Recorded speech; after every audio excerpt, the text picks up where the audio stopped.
Good morning મિત્રો. આજની સવારની પ્રેમી સલામ, જય મસીહી, પ્રેઝ ધ લોર્ડ, હાલેલુયા. આપણે 50માના દિવસ પછી મંડળીનું અસ્તિત્વ જોઈએ છે અને મંડળી અસ્તિત્વમાં આવી, પ્રેરિતોની મારફતે અદ્ભુત કૃત્યો અને કામો થયા અને મંડળી વૃદ્ધિ પામતી ગઈ અને પવિત્ર આત્માના સામર્થ્યમાં વિશ્વાસ કરનારાઓનું ટોળું એ પ્રભુમાં સુવાર્તિક લોકો બની ગયા, પ્રભુનું વચન પ્રગટ કરનારા બની ગયા. અને જો તમે પ્રેરિતોના કૃત્યો તેનો બીજો અધ્યાય અને 37મા વચનથી અંત સુધી વાંચજો.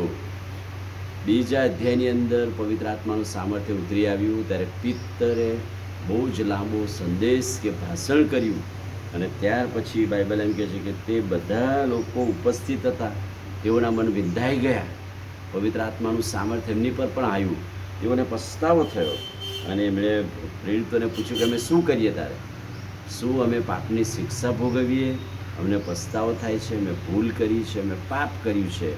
અને પિત્તરે તેઓને કહ્યું કે તમારા પાપનું નિવારણ થાય માટે બાપ્તિસ્મા પામો અને પવિત્ર આત્માનું સામર્થ્ય તમારી પર આવશે, પવિત્ર આત્માનું દાન તમને પણ મળશે.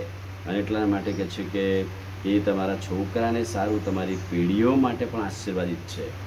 ઘણી બીજી એવી વાતો કહી, સાક્ષી આપી, પ્રભુના વચનો પ્રગટ કર્યા અને આ જમાના નાના લોકથી બચી જવા તેઓને ઉત્તેજન આપ્યું. અને બાઇબલ નોંધે છે કે ત્યાં તેઓ બાપ્તિસ્મા પામ્યા અને 3000 માણસો એમની જોડે ઉમેરાયા. 11 જણામાંથી 120 અને 120 પર પવિત્ર આત્માનું સામર્થ્ય ઉતરી આવ્યું. એમણે ચેપ લગાડ્યો, એમણે સાક્ષી આપી અને સીધા 3000 માણસો મંડળીમાં ઉમેરાયા.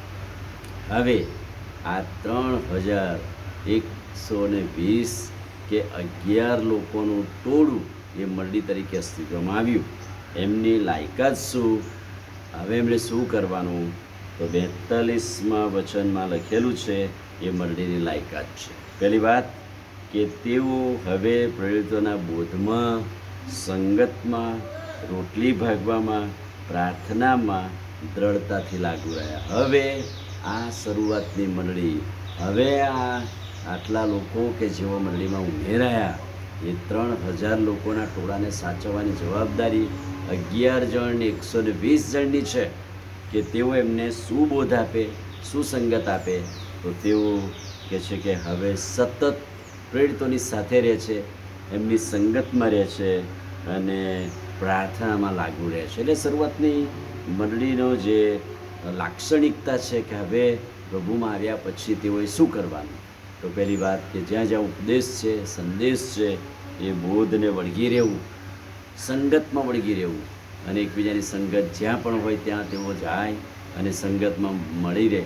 આત્મિક જીવન પ્રભુમાં આવ્યા પછી સંગત બહુ મહત્ત્વની છે. એકબીજાની સંગત, પ્રભુની સંગત અને પ્રભુની સંગતમાં ટકી રહેવું. અગત્યની વાત કે તેઓ પ્રાર્થનામાં લાગુ રહેતા હતા. અને એટલા માટે શરૂઆતની મંડળીનું જે લાક્ષણિકતા છે તો પ્રાર્થનાવાદી મંડળી હતી, સંગત કરનારી મંડળી હતી, પ્રભુની આરાધના કરનારી મંડળી હતી અને પ્રભુ ભોજન, રોટલી ભાગવામાં તેઓ દ્રઢતાથી લાગુ રહેતા હતા. અને એટલા જ માટે જ પ્રભુના વચનોથી, પ્રેરિતોથી ઘણા અદ્ભુત કૃત્યો થયા. કેમ કે મંડળી એમના માટે પ્રાર્થના કરી. કેમ કે આ વિશ્વાસીઓ એકબીજાની સંગતમાં હતી, માટે તેઓ ચમત્કાર કરનારા પણ બન્યા, તેઓ વિશ્વાસ કરનારા બન્યા, તેઓ સંગત કરનારા બન્યા અને તેઓ પ્રાર્થનામાં દ્રઢતાથી લાગુ રહેતા. પણ અગત્યની વાત કે તેઓ પ્રભુને માટે પોતાની મિલકત, પોતાનું સરસામાન વેચીને એકબીજાની સેવા કરતા હતા. આ પણ બહુ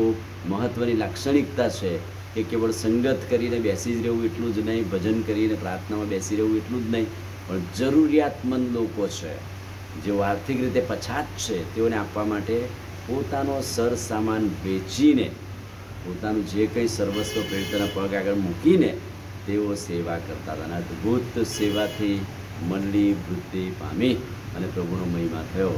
અને શરૂઆતની મંડળીની આ લાક્ષણિકતામાં આ 4 પાયા ઉપર બંધાયેલી મંડળી એ વૃદ્ધિ પામી અને પ્રભુનો મહિમા થયો.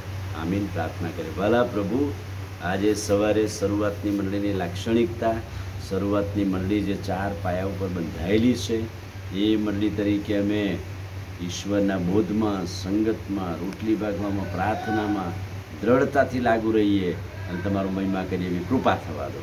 પ્રભુ ઈસુના નામમાં માંગીએ છીએ, સાંભળો ને માન્ય કરો.